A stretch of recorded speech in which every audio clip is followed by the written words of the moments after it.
Nang dahil umano sa selos, nag-amok at namaril ang isang pulis sa Negros Oriental. 4 ang patay, kabilang ang 3 niyang kabaro. Nasa frontline ng balitang yan, si Rainiel Pawi.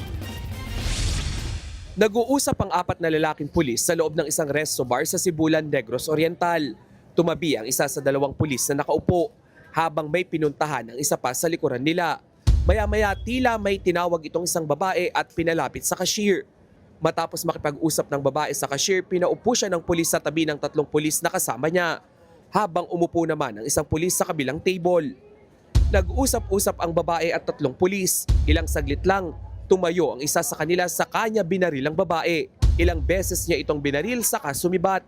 Pero bumalik siya saka binaril ulit ang babae na tuluyan ng ikinamatay nito. Doon na tumayo ang mga kasamahan niya at sinundan ng sospek.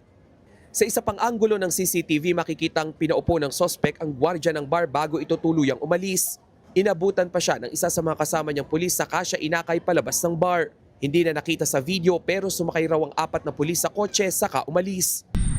Hindi pa man sila nakakalayo, pinagbabaril naman ng sospek ang 3 pa niyang kabaro sabay takas. Patay ang 3 pulis kabilang ang hepe ng sospek.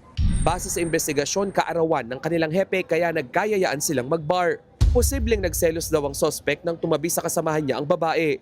Kusang sumuko ang sospek matapos ang krimen. Isinailalim na rin siya sa paraffin test. Mariin namang kinondena ng Negros Oriental Police ang krimen at nananawagan ng hustisya. Nakikiramay sila sa kaanak ng mga biktima. Nagbabalita mula sa Frontline, Rainiel Pawid, News 5. Mga kapatid, Jess De Los Santos po ang inyong kasangga sa paghahatid ng balita para sa may alam at may pakialam. Para sa tuloy-tuloy na makabuluhang balitaan, mag-follow at mag-subscribe na sa social media pages ng News 5.